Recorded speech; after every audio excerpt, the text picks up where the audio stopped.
Good evening. Good morning. Hello, hello. All right. A very special edition of Good Thinking. Yeah.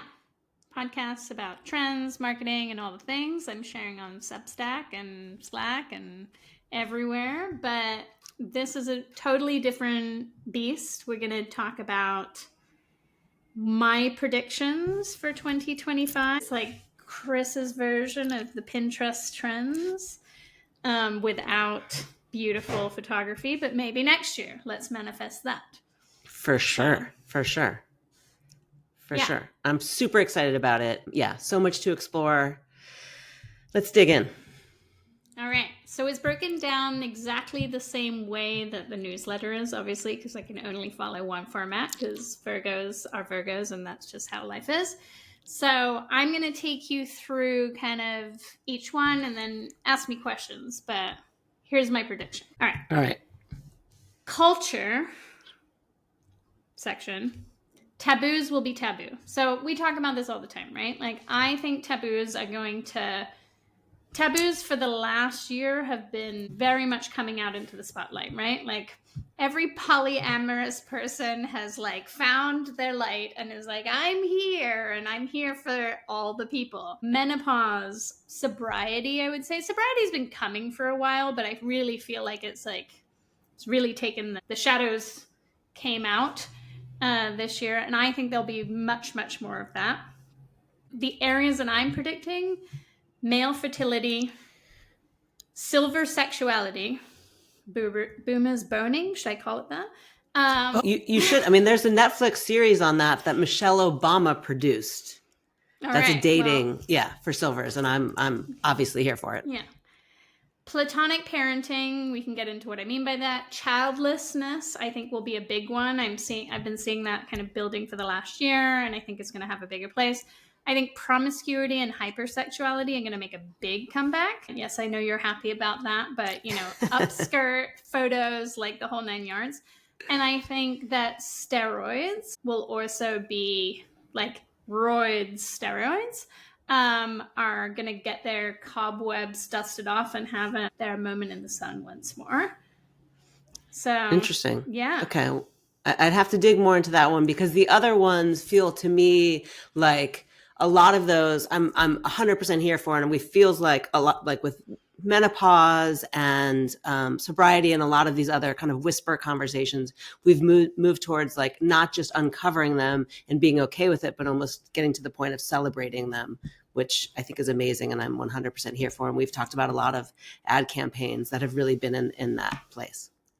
Well, I would say there's nothing more celebratory than an Olympics, and there's going to be basically an Olympics with steroid use as sanctioned, and like basically like that games will be, it's not obviously by the Olympic Committee, but it's going to be that style of sporting event, and it's basically saying like, hey, like, why would you like not be the maximum? Why is it not okay to want to be the maximum version of yourself? Like, why is it not okay to optimize to your maximum potential if that's what you want, right? And so I think that's an interesting sentiment, and I think you'll see that also coming through a lot in the rest of everything, of saying like, I'm kind of not okay with you telling me like where the limit is. Mm-hmm. Like, I'm going to find my own limit. So I think that will be a big energy in 2025 is let us find our own limits. Amazing. Okay. And so we talk about this a lot. The pendulum swing on that. Well, I think the pendulum swing for this one feels like very obvious. Like, with some of these, I was like, what is the pendulum swing? Not here. I think it's going to be pretty clear that it's trad wives that have been kind of having a moment, 6 kids. I think Elon Musk level, like, broods are going to be bigger. And I think, marriage making a comeback under 20 and like just that kind of like conservative traditional values are going to be a big part of the conversation next year and be a completely different thing to like what is going on over here. Mm-hmm. Mm-hmm. Get that. I love this one. I mean, I think this is a huge opportunity for brands. You can just see how not only can they take these taboo subjects and kind of it's okay to talk about it now, but again, really an empowered, celebratory ways of things that used to be ick or uncomfortable or some shame around it, and really being able to push that forward. I'm so here for. Yeah, I think there's going to be a lot of brands that come out of it, just the way that there have been with menopause. And I think there will also be just more people talking about it. So there'll be more opportunities for brands to kind of tap into those creators. And I think generally, like, there's a great desire to just have more spectrum of the conversation and more acceptance of that conversation still. And so I think that it'll be fun for brands to kind of play in these spaces. Yeah, I mean, I was reflecting. I think there's a really big movement. If you think about, like, I was actually thinking about specific to Pamela Anderson, right? If you're thinking about where she was and what was cool and what was culture then with Baywatch and big boobs and all of the things, and kind of she's been a great example of how we've moved as culture and kind of, kind of going away, continuing to tell her story and kind of truth and honesty, and then coming out makeupless and being kind of the it woman, which I'm 100% here for. Her documentary, again, speaking her truth and us all kind of getting behind it and applauding. And I think that's a great example of kind of the trajectory and the journey that's taken. Yeah, I'd say, like, what am I calling it? Boomers boning? Silver sexuality? Silver sexuality might be the more PC one. But anyway, like, I think that ties back to Martha Stewart. I think we're going to see more of that. I think we're going to see the ick factor of that, which I think still exists. I think there's going to be a lot of change of feelings around that ick factor, which I think is very much needed. And I think a lot of brands will come out of that. Yep. All right, F&B. All right, food and beverage. Now, I will say, like I said, there's a lot of cross-pollination obviously happening because that's how my brain works. So, bear with me. But this is not just F&B, but I chose to put it here because I think this is where it will come out most prominently in conversation, but I think it's going to come out all over the place. So I'm calling it best over better for you.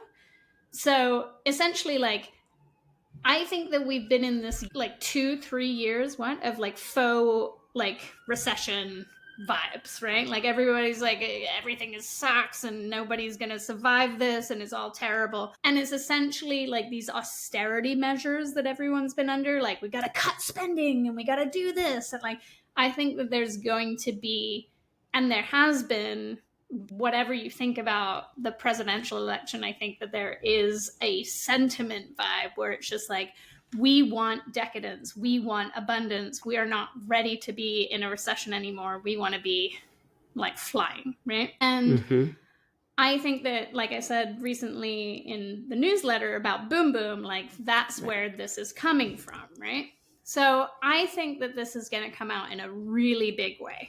I think we're going to see way more like over the top parties, maybe some very decadent parties. I'll leave it at that. I think we're going to see more brand butler type of things that I started to share in the Christmas thing with Cartier sending butlers to people's houses to set up Christmas trees. I think we're going to be in our steak and cocktails era where those will be like America's 2 favorite couples and steak houses are opening everywhere. I think that we will see Sephora and Erewhon on steroids, maybe literally, like where there's like more excess of Sephora, like more like a more expensive Sephora, more bougie Sephora. I think we might see a more like Erewhon being a health food store, like more of a maximized version of Erewhon, where it's like plussed up protein, like, da da da da da, bang that bell. And I also think that we're going to see like a move away in non-alcoholic from like functional beverages, which I feel like is like everything has an adaptogen in it in terms of non-alc right now, to like it's going to be a root beer float with whipped cream on top, and we don't care that like it has sugar in it.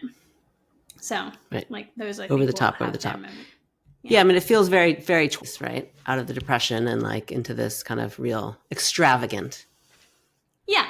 But I think it's extravagant in like an ease way. Like I think it's going to be very like champagne bottles popping and like somebody doing drugs in the corner type of thing. Like not necessarily like these like flapper dresses. Right. For sure. Yeah. Yeah, I mean, the visuals and where you could go with creative campaigns on this is amazing. Yeah. Amazing. Yeah, and I think you're going to see like Skims and all the brands that do these kind of big covers and tap into these trends. I think they will do very well in this space. All right, the pendulum swing. The pendulum swim is, I think that there will still obviously be better for you, but it will be like better for you times 10. So I think we're going to see a big now, and not Whole Foods like the brand, but like Whole Foods, like Whole Foods movement. So I think we're going to see, like, instead of people taking supplements, I think we're going to see a lot of like very deliberate eating like regimens, like where it's like, I have dark greens for this vitamin and I have sea buckhorn for this inflammation. And they're basically going to be like food oriented diets for that replace supplements. So it's like, All right. Yeah, that's what I think. Can see that. All right. Amen. All right. Drugs and booze. Okay. So I'm calling this drug induced sobriety. So, I love a little play on words. But Yes, I you do. think that there's going to be a big thing coming in with GLP-1s and addiction recovery. So there's already a ton of evidence that shows that GLP-1s are good for addiction and that they curb alcoholism and drug use. And I think that's just going to take off the same way that it has with weight loss. So I think we're going to see a huge kind of culture shift around like these, like, what are diseases and people or really terrible drug addictions really drop, because suddenly there will be this tool that they can finally use that will help. So I think we'll see addiction centers basically go out of business, like Weight Watchers has. Weight Watchers has basically just taken on GLP-1s, but like, their former business has not done well. I think They've pivoted, I think we may see non-alc surge, but I think it will be more in the space where like addiction maybe sat before. So I don't think it's going to be in like cocktails. I think it'll be in like hard spirits and beers. I think that there also could be a big drop in public health spending. So that could be great for a lot of reasons. But then on the flip side of this, I also think that we may see like a hard drug rise in like a I can do it and YOLO, and like there's a morning after pill for this. So like I'm not gonna turn into a drug addict if I do this. And yeah, I think like similarly, like, I think there'll be a vibe where it's like the feelings around marijuana and like the feelings around cannabis, like all of that will be kind of like gone, because everyone will know that there's kind of a way out if they need it. Interesting. I mean, it would be amazing if we could really do that, because I think, like, tying back to your first trend and direction, I think so much of the sexuality is around, which we talked about a long time ago, is around GLP-1 and people feeling better in their bodies and more empowered and, all those things. How this would impact culture. It could be amazing. Yeah, I mean, how it would impact society to not have addiction is like something that you just couldn't like even begin to unpack, like how big of a deal that would be. Like, and obviously this is not such a big deal for brands, but it felt like something really important to say. Like, if we're not kind of putting band-aids onto like a systemic problem anymore, we have a lot more time on our hands. So for sure. I mean, I think it would absolutely impact brands. I think maybe we don't know yet how, but I think it would be a huge cultural impact across the board. Yeah, for sure. Yeah. All right. And then the pendulum swing. I mean, I kind of almost talked about it in the hard drug use, like might be YOLO, but like drinking is not actually dying the way that I wrote about that in the newsletter. Like the numbers don't lie. Like there's not that many people who are becoming sober. I think we may see more people smoking. I think we're going to see bucket loads of Zim. I think we're going to see all of that happening, like indulgence to the 9 yards. And that obviously ties back to like the excess boom boom era that I mentioned before.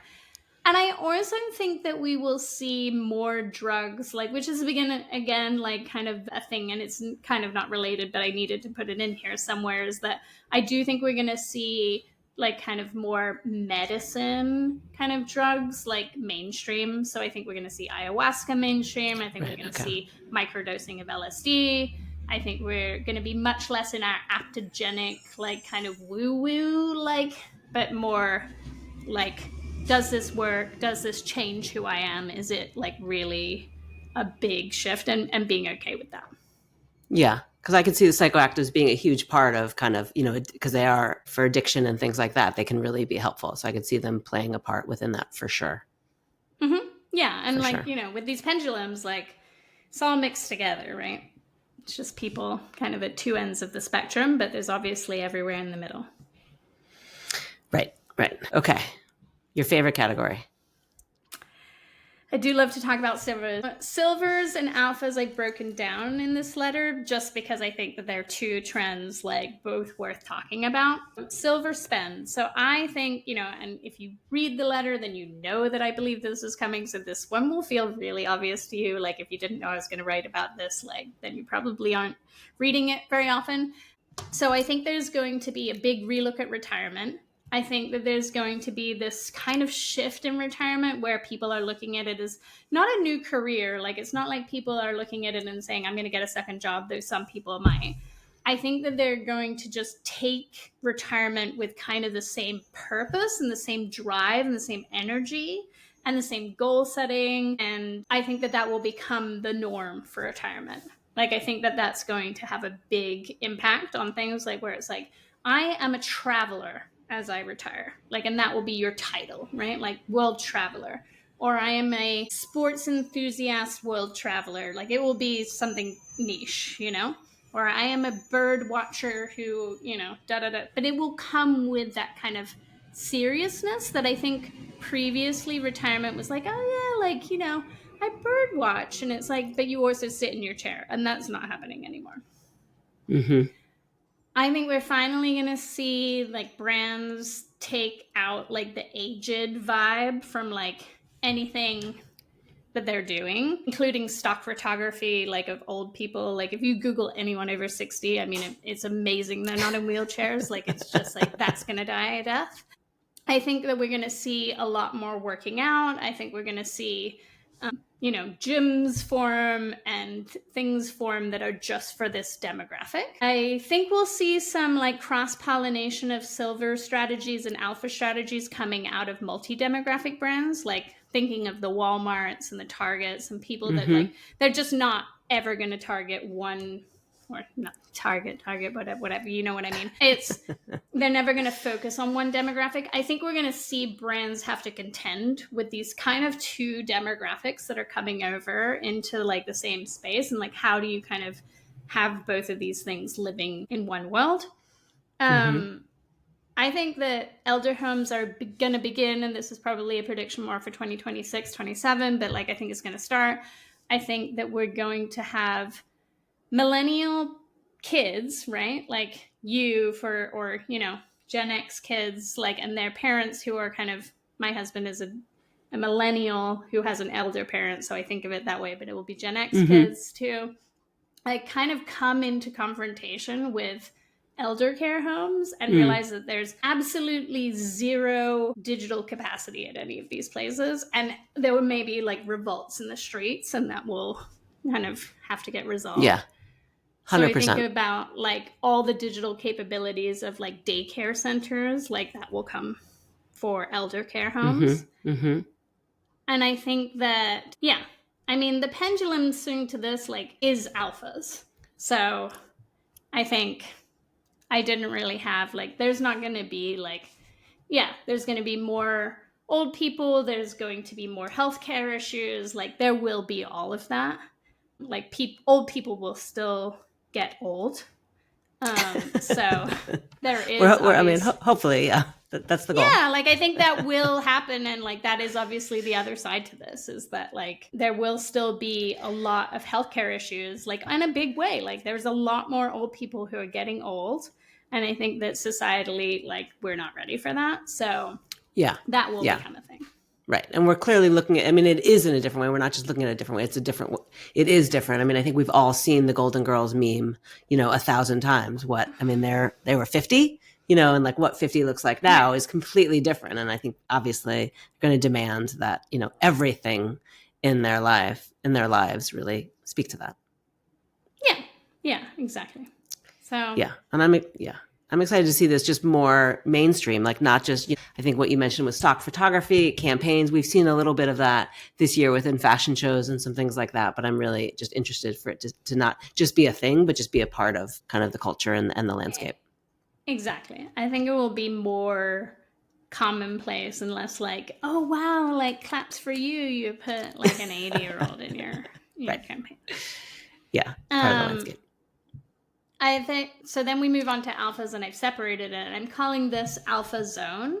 So I think that there is going to be a kind of an awakening with brands over the next year that alphas are coming and like they're not that young and that they are actually like they are much more engaged than any previous generation at the young age that they are, right? Like they're For sure. already interested in brands, interested in experiences, interested in everything.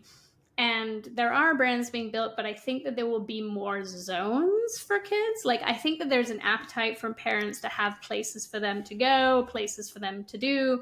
I think Sephora was basically an alpha zone that like happened by happenstance.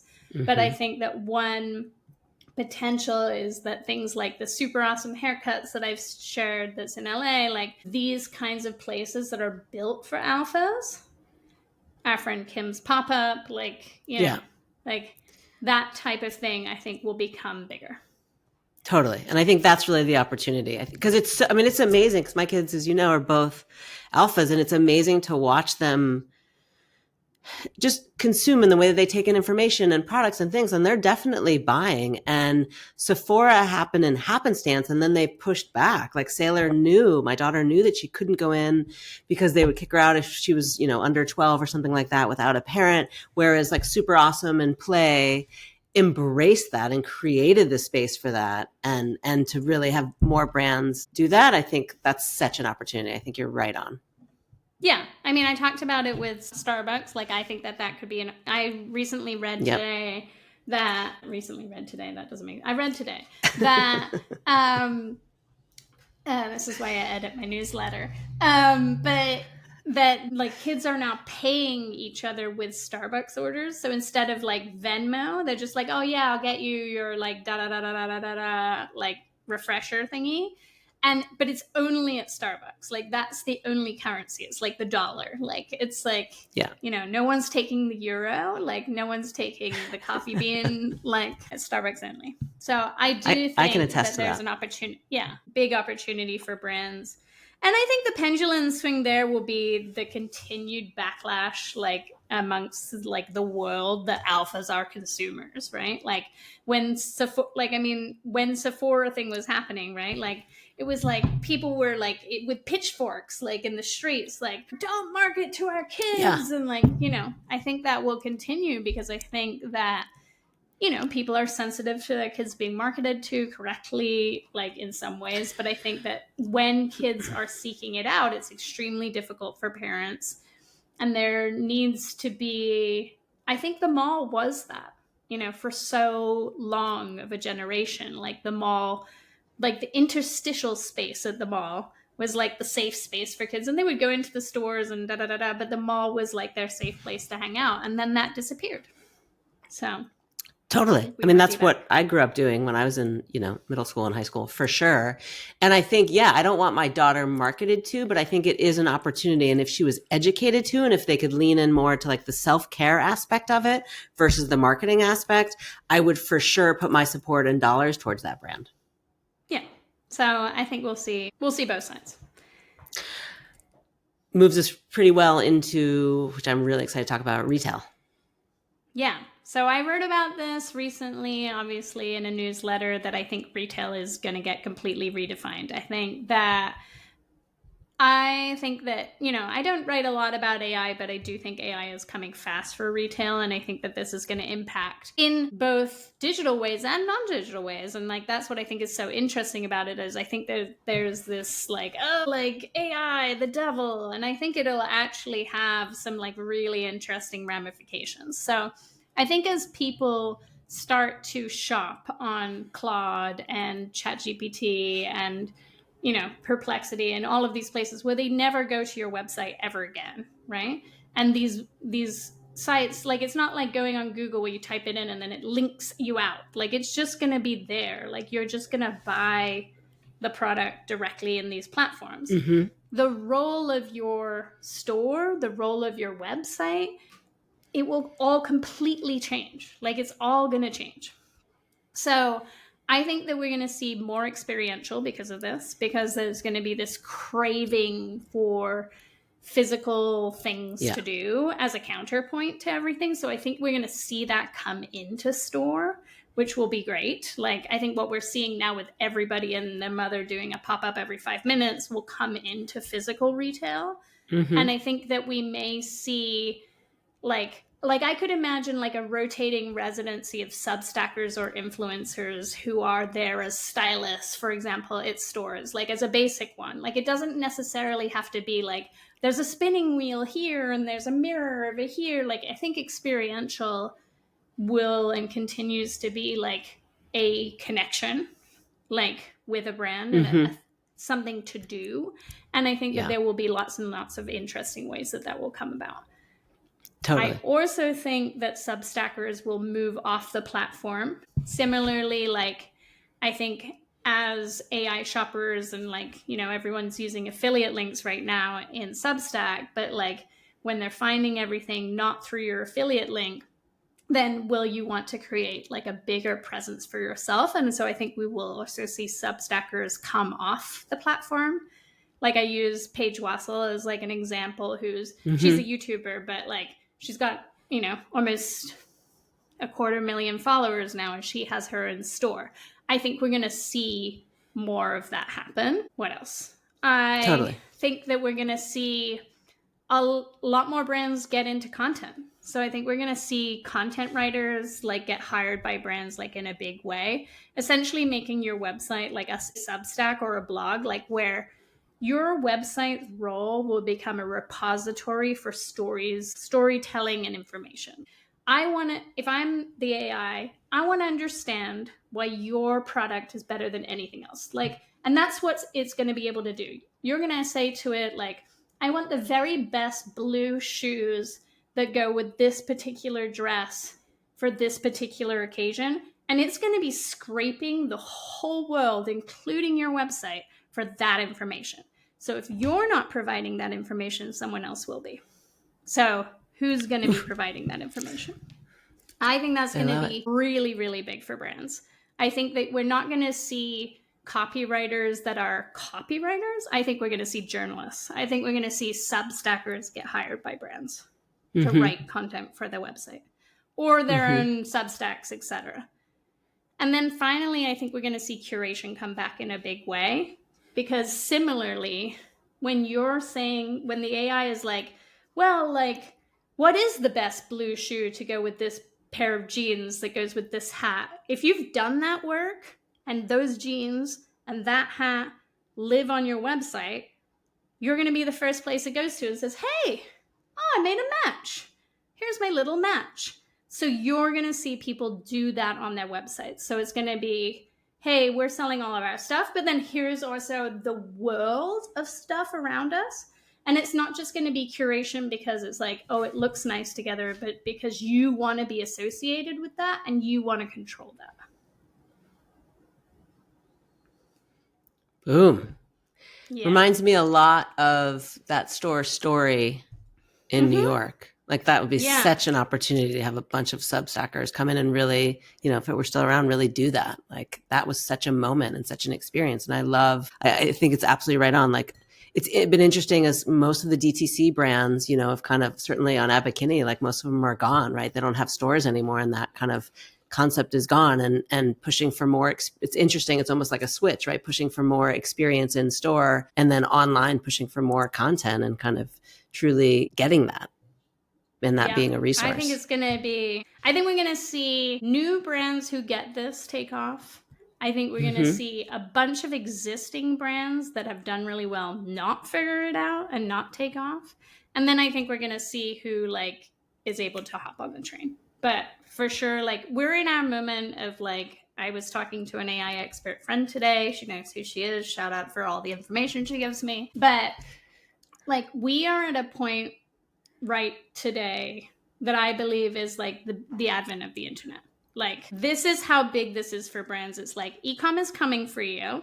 You're back in that day, and you're going to say to yourself, am I on the train or am I behind the train? Totally. Totally. Yeah, I think that's exactly well said. And just like all of those moments, you know, MySpace, all the things. This is such an opportunity for brands, but you've got to lean in and really embrace it versus go, oh fuck, I'm really scared. I'm going to hold on to everything that I know today and I'm not going to make any changes. That's where brands are going to get screwed. And the brands that really innovate and embrace and move forward, not in just like taking all of the parts and pieces, the parts that are right for their particular brand, their storytelling, their content, their customer, they're really going to win. Yeah. Yeah. No, I think you're going to have to be some very brave brands. And I think the people that win this is a little bit like being at the advent or so of like performance marketing, right? Like, we saw some brands like really figure that out and just went stratosphere big. The brands that figure this out are going to go stratosphere big. And the ones that don't are going to be constantly trying to keep up. And this is a big moment. So, but to the pendulum swing we come. Yes. Yes. To the pendulum swing we come. So I think the pendulum swing is actually under consumption. So that's been a rising conversation that's been happening where people are kind of saying, holy cow, like, I have bought 28 shoes this year and I bought all of, like, you know, I bought this whole person's like profile of all of the things that they recommended. I bought 27 things in the Sephora sale and like, I can't do this anymore. So I think there will be that. I also think that there is going to be a rise in like the desire for happenstance discovery. So that's kind of the pendulum swing to curation, where it's like everything is going to be curated because people know that that's how they're going to control the AI a little bit better and have that story. So then I think just like finding things is going to be like desirable, and just like being able and comfortable with like just going out and finding things at random will be a virtue single. Like, I think like your friend who's just willing to like just go out and like find something on their own and it hasn't been recommended to them is going to be like your friend that you're like, wow, this friend is really the friend. Love it. Awesome. And we're back. That was so long that we had to take a break, and we came back on day 2 in different outfits on different sides of the screen. So there we go. Here we are. Let's dive right back into tech, my predictions for tech. Tech. Let's talk about it. All right. So much related to what we talked about with retail. These two are very much intertwined in that I think the early adopters with tech now are really leaving behind traditional search. Like, I have barely used Google search in the last month. Fascinating. Yeah. I exclusively search for things using ChatGPT. Conversational search is like the only reality I want to know now. Ooh, conversational search. That feels way more interesting. Yeah, like to me, where this is search. going is, I think if you spend any time on a Substack that is a retail Substack, you know that the conversations like chats are things like, hey, does anyone know how to find like this thing in this place at this, and so I think it'll become like, does this white dress for a woman with big boobs who doesn't want to look like a prairie bride exist for under $250? Like, that's the future of how people will search, like it's just how you would explain it to a friend. Right. But I think that's a way bigger nugget, like really thinking about that of like, I'm way more comfortable, way more excited about using tech in that way as I would like, speak to you than like some like Alexa or Siri or whoever the fuck you are. Where are you? Which feels like there's no connection. Yeah, no, I think it'll be, I think that people will essentially over the next year most people will have their own personalized GPTs. So I built a GPT recently, and then I can ask it things about things that I've written, right? So I can ask it to search for things I've written, and my perspective on things is fascinating. I think that GPT, like personalized GPTs, will become table stakes by the end of next year, where you will essentially have been teaching it, like, I prefer, like, I don't eat carbs, so like whenever you recommend a restaurant, like I want to, I want really good options that don't include carbs. Like my son is celiac, so whenever you give me food recommendations, like I need to make sure that they don't have gluten in it, but he's also sick, so make sure it's tasty and full of sugar. um I think it'll totally change. I think that what this will do too is that because the AI, it sounds so big, because AI wants and needs a lot of information, and I've written about this a lot, right? The way that so you're no longer going to search on you're no longer shopping on any e-com sites like in the future. You will shop directly on the platform, as I mentioned, in the retail section. So you're going to shop inside of the GPT or inside of Perplexity or Claude or whatever. And because of that, it's going to be pulling and scraping information on your brand like from everywhere. So that will make it so that people have to have journalists essentially like working for their brand. It will also mean that video is really important because AI can search video for like information, unlike in like traditional search now, like it's searching for the title of your video, but AI can actually search the content of your videos for information. So that is just it's just going to change everything. And I think it will also make things so that personalized search and offerings will become normal. So that will be your expectation of brands. Right. So it feels like we really are entering into the age of like the Jetsons, or even like Her, like that movie is like happening where we have our personal assistants and they're really intimately aware. Like if I think about my Instagram algorithm now and how much it knows about me and accurately recommends things, like, wow, I should be quite scared of how it's going to It's know. a really, really big, we're at a pivot point, like a big, big pivot point for brands, for everything this year. So the pendulum swing to that is that there's going to be, and this, I kind of addressed it before in the last newsletter, is that there's a deep growing desire for human experiences because there's so much digital, because there's so much disconnection. Raves are becoming a thing. Mom raves I wrote about last week. Now there's coffee shop raves, which are becoming a thing. These are all coming out of people wanting to be around other people. I think that the phone call will become a thing. Like, I think you're going to talk on the phone again. I think that there will be like a kind of a resurgence of the idea of like your intuition being a thing. Like human intuition will matter more. I think we're just going to get clear on what being a human, like what is the value and what are the things that we value as humans that technology can't provide for, like gathering intuition that's like, about yourself, about things. Like, I mean, it will be that is going to come out to the fore, I think. Right. Right. Well, that makes sense to me. And that feels like that pendulum swing to me, which I'm 100% here for, feels like a yes and. It feels like all of these tech, like I want these personalized, I want personal search, I want these things that feel more done in a personal way versus kind of just a tech way. But then I also want to lean in on the humanity of things, except for the phone call. I'm not sure I'm ready for that yet. I've had so many phone calls lately. It's kind of, that's where that came from. Like people are really trying to get back. I mean, I think with all pendulum swings, like people can live on both ends of the pendulum. And I do think that is another trend that's rising, is the idea that people can be on kind of both ends of a spectrum of a trend. And that's really, really interesting to me. Like the fact that you might have like, when AOC voters are also voting for Trump, like these two pendulums, like existing within one person is like, has not really happened before, I don't think. And so I think that will be like, I think that you're pointing to kind of a bigger thing that I don't talk about in this letter, but yes. Yes. Great.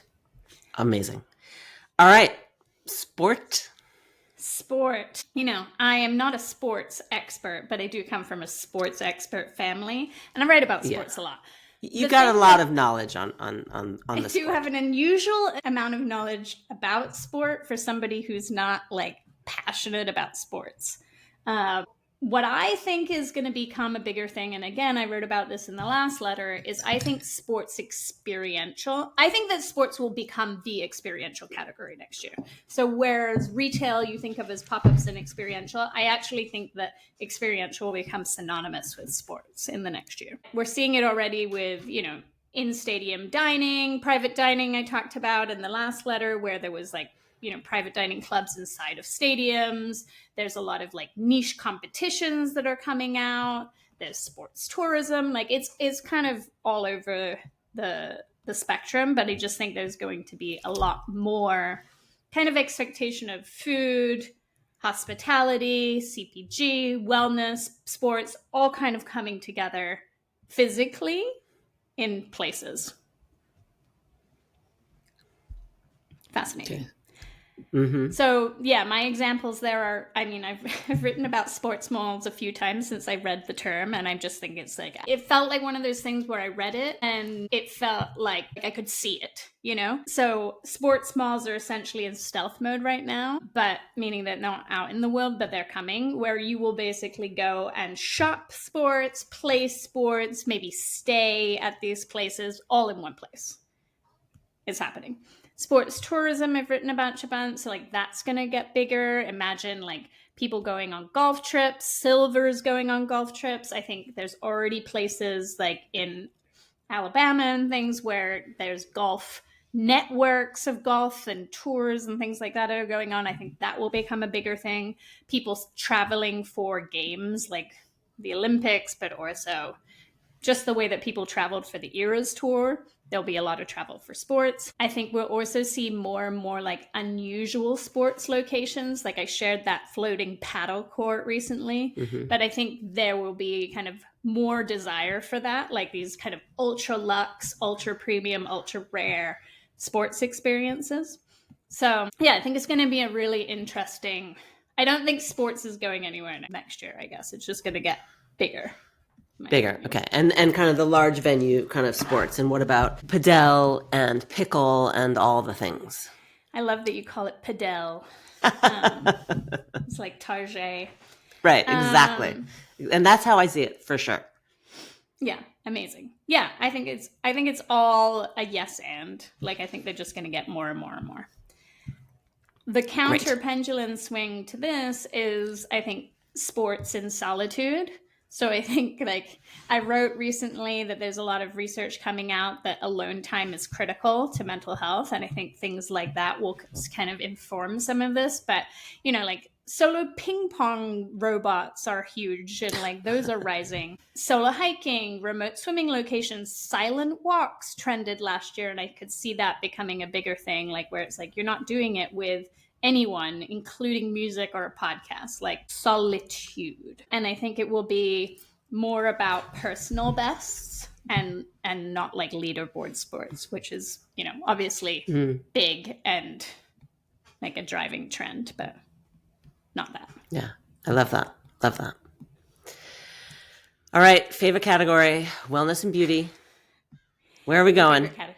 Yeah, I'm calling this enhanced look. There's a lot going on inside of that kind of term. So this is a little bit kind of a broad spectrum. But to me, basically, everything is getting a second look. So clean is getting a second look. Chemicals are getting a second look. Everything is kind of getting reassessed, is how I see it. Enhancements are getting an enhanced look. Like it's all just kind of getting a greater scrutiny. And I think part of this is coming from the fact that now with AI and in general with TikTok and everything, like people have a PhD level research capacity, like on a Totally. on a minute by minute basis, right? They can find out anything. They can find out the purity of your ingredients. They can find out like just everything is available to them. And so I think that is really changing things. So I think where this will come out is I think there'll be a lot more awareness around combining active ingredients, for example. Like I think there's Mm-hmm. a lot of skincare trends that have kind of come out of TikTok that have caused a lot of medical problems for people in their skin over the last year. And I think a lot of that has to do with active ingredients. So I think we're going to see kind of a greater awareness from consumers around that. I think the term clean is going to kind of be out. And to me, it's going to be more about purity of ingredients. So the conversations that we've had in the past about like AG1 and what are they putting in, and like, are their supplements really that pure, and are like, where are their ingredients coming from? Like, there's a lot more chatter around the purity of a supplement's ingredients that I think will grow in the next year. Filler is out, right? We've talked about that a lot in the Yeah, I letter. mean, that's been for a minute. Yeah. Yeah, but like mini armless and stealth facelifts, like a la Lindsay Lohan, are in. I mean, yeah. Well I mean, done. that woman, Whatever that yeah, is. like whoever did that Yeah. to her is really on Yeah. point.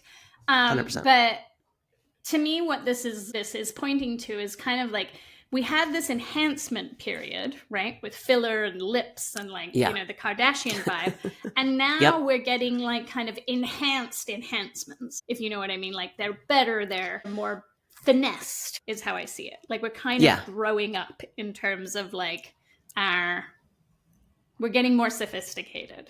Yeah. The refinements. Yeah. That totally tracks. I think we'll also see one of the only areas where I think we'll see more government regulation over the next 4 years, and next year will be in kind of government oversights of processed foods and food additives. So I think we're going to see a lot of that coming out. And I also think we're going to see the yesification of healthcare, in that healthcare will kind of get an enhanced look. So it's no longer going to be sufficient that it's just like, well, it's medical, so it doesn't need to have a brand and it doesn't need to do anything. Like, that's not going to go anymore. And there's going to be just a new face to healthcare overall. Right. And I know we've talked a lot about like women's healthcare specifically. And Women's like really the breakthrough there. Yeah. I mean, I think, you know, I've written about it in like, I think even like the drug, like there's a brand called Overdrive that's like, you know, it looks like a cool young hip brand, but it's also like a way to test for like stealth drugs in your drinks. Like, all of that stuff will come into mainstream healthcare. So right now that's kind of the periphery, but next year that will be different. Mm-hmm. The swing is, I think, woo-woo will get more extreme. So I'm here for that. I posted about La Double J. I don't know if that's how they say it either. Double J, who knows? But high vibrational, I think, will become a bigger term. I think, you know, temescals and wellness experiences that connect mind, body, spirit, mind, body, soul. I think bathhouses are gonna, like, bathhouses in Europe are obviously have been huge and continue to be huge, but they are going to get the US, like, the US is going to be covered in bathhouses next year. Amazing. Yeah, get ready. Finally. Every time it's time to give you a gift, I try to find if there's a good bathhouse in LA. And you haven't gotten there yet, but I know. But we went to that, but it was a few years ago, that one in Soho, which was great. I'm surprised that's not in, it wasn't in Soho, was it Williamsburg? Yeah, but those are coming your way. They're coming. Great. I'm here. All right. Bathhouses and Lindsay Lohan's surgeon. I'm in. All right. Travel. All right. So travel to me is one-stop shop. So people want more out of their, like, in general, I've written about this in the wellness space, and I think it's going to be wellness, hospitality, kind of like it even ties to sports malls. So I think, again, it's another cross-category trend, but I'm placing it in travel. But to me, what it's about is that people, in wellness, it's coming out as like, I want to get my Botox done, my hair done, my nails done, my, like, all at once, right? I think how that will affect travel is that you will also have all of those amenities when you travel. There will also be more, you know, like, obviously hotel restaurants are bigger than ever.